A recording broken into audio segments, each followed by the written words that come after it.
It's When Fists Fly with Big Nige, and welcome to our latest edition of Boxing Weekly Roundup. Before we go into all things boxing, I just want to address what's going on in the current climate in the world, the Black Lives Matter movement, the killings of Breonna Taylor, Ahmaud Arbery, and most recently George Floyd.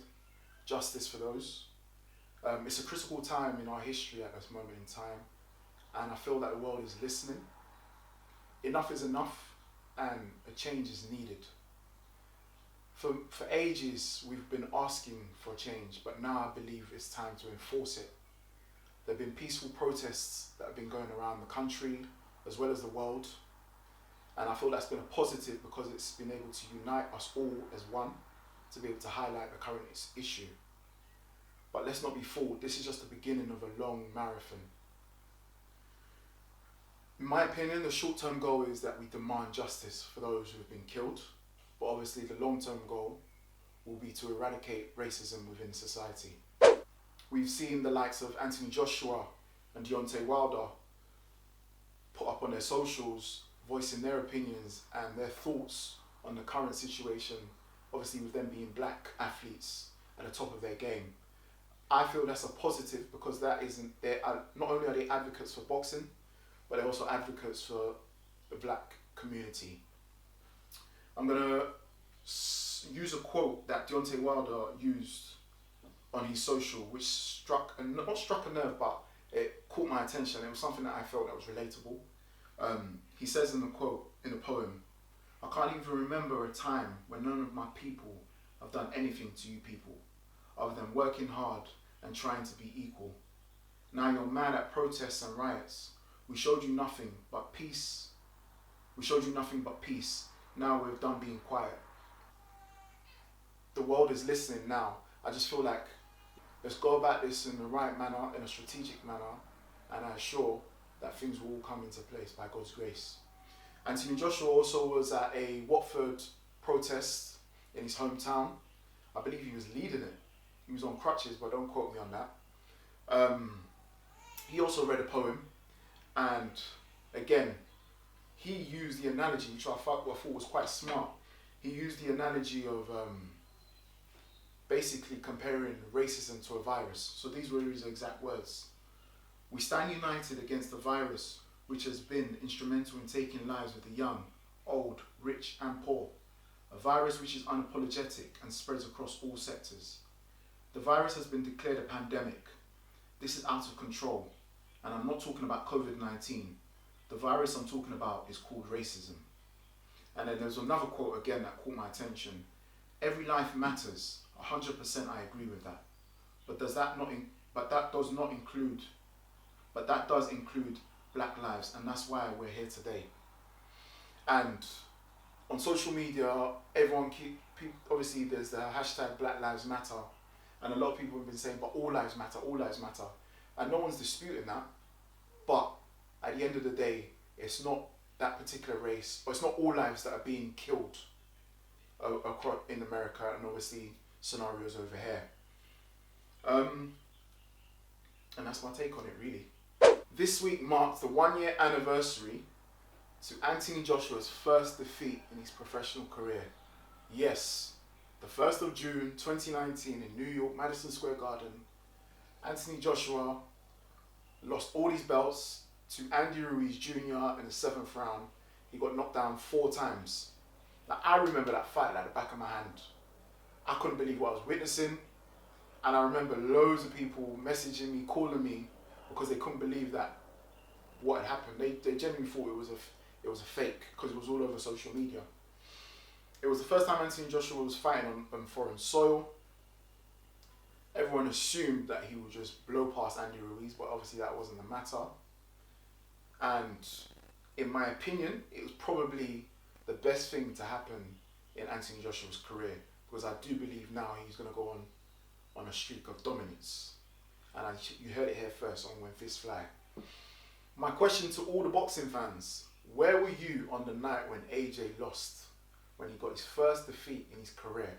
Because I remember where I was rooting for London, South London, even though he's not from the South, but I was rooting for London wishing him to win and bring those titles home. So where were you? Put your comments, put your whereabouts in the comments below and get back at me. Ryan Garcia believes that he won't get the credit he deserves if he was to defeat Jorge Linares if and when these two come together. In an interview, this was one of his quotes, what he stated. They're going to say Linares was old, and they're going to say he has no chin when I catch him. My only issue is, do you not think that you're underestimating Jorge Linares, Ryan Garcia? Let's not forget, he is a freeweight world champion with bags of experience. Yes, he may be 34, and yes, youth is on your side, you being 21. But let's be honest, we look at your resume, and don't get me wrong, I think you're a good fighter with a one-punch power. You definitely got a heavy hand. I'm not too sure about the skill set, but that's yet to be seen. Your resume, you've been knocking out guys in one round, and for you to be knocking guys out in one round to jump to a freeweight world champion is a massive task. I believe it will be an acid test for yourself. I'm not saying you can't defeat Jorge Linares, but I don't think you're going to defeat him as easy as you may think, as you may believe. It's a risky fight for Ryan Garcia, no doubt about it. And we all know that he can throw a punch, but can he take a punch? We've seen that Jorge Linares can punch. When he dropped Vasily, my guy, Lomachenko, everyone was shocked, even though he had lost the fight, but he definitely gave him a good account of himself. So, I mean, can you take a punch, Ryan Garcia? That's the question everyone's asking. A lot of people might think that Linares has lost it because of his defeat to Lomachenko. He also was recently knocked out in the first round by Pablo Cesar Cano. It was a shock defeat. And I've said it again, him being 34, time is not on his side. But I do believe that he can still defeat a lot of lightweights in the division. Only time will tell. Let me know your thoughts, if and when it is to happen. Golden Boy Promotions. Money makers. The president, Eric Gomez, has basically has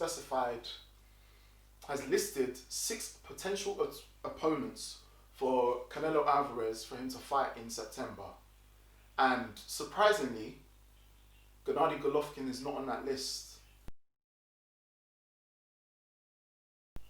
Which is weird because they were talking about him doing a trilogy at some point in the future. So I'm a bit confused.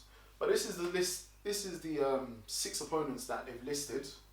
We've got Anthony Durrell, Sergey Doronchenko, Caleb Plant, Jamie Manguia, David Benavidez, David Lemieux, and of course Billy Joe Saunders. I'm quite shocked that Callum Smith was not on that list, because if you listen to the names that I've just listed, there were quite a few super middleweights in that list. So is Canelo being strategic with whom he wants to fight in September? Fully well knowing that Callum Smith, with the current climate of COVID-19, he may not be able to get enough preparation to fight someone as big and strong as Callum Smith.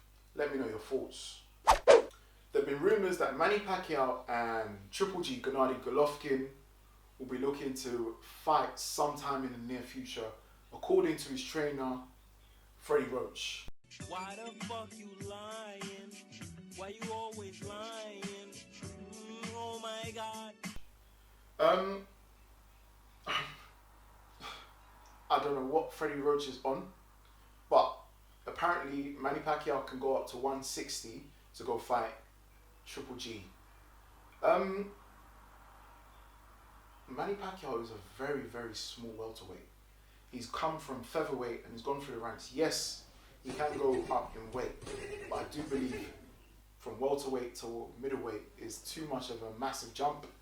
We all saw when Gennady Golovkin fought Kell Brook, who also stepped up in 2 weights, how he got basically dealt with. I don't think it's a good idea for Manny Pacquiao to make that jump, because Gennady Golovkin is a solid middleweight. But I don't know if there's any truth to it. This is all in Freddy Roach's words. Let me know your thoughts. Is it realistic? Can Manny Pacquiao do the unthinkable? Don't forget to comment down below. That's it for the Boxing Weekly Roundup from myself, Big Nige. Don't forget to like, share and subscribe, and stay tuned for more of our boxing content. And stay tuned for more of our boxing content coming out. Peace.